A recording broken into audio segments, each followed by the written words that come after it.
Hello cricket fans. இந்திய அணியில் எதுவுமே சரியில்லை. கௌதம் கம்பீருக்கு வந்த கடைசி எச்சரிக்கை. இந்த வீடியோ ஃபுல்லா பார்க்கிறதுக்கு முன்னாடி மறக்காம நம்ம சேனலை லைக் பண்ணிட்டு இது போன்ற கிரிக்கெட் அப்டேட்டுகளுக்கு ஃபாலோ பண்ணிக்கோங்க. இந்திய டெஸ்ட் அணிக்கு தற்போது மிகப்பெரிய சவால் காத்திருக்கிறது. வரவிருக்கும் இலங்கை தொடர் உலக டெஸ்ட் சாம்பியன்ஷிப் இறுதிப் போட்டிக்கான இந்தியாவின் வாய்ப்பை தீர்மானிக்கக்கூடிய முக்கிய தொடராக பார்க்கப்படுகிறது. தற்போது புள்ளிப்பட்டியலில் பின்னடைவை சந்தித்துள்ள இந்தியா மீதமுள்ள போட்டிகளில் பெரும்பாலானவற்றை வென்றால்தான் இறுதிப் போட்டி கனவை உயிரோடு வைத்திருக்க முடியும்.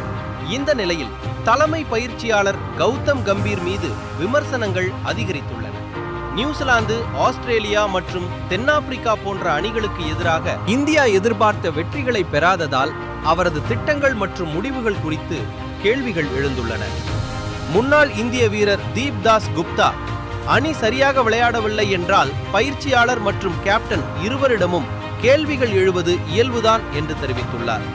மேலும் இந்திய அணி தற்போது ஒரு மாற்ற காலகட்டத்தில் இருப்பதாகவும் அந்த மாற்றம் சரியான திசையில் செல்கிறதா என்பது குறித்து சந்தேகங்கள் இருப்பதாகவும் அவர் கூறியுள்ளார்.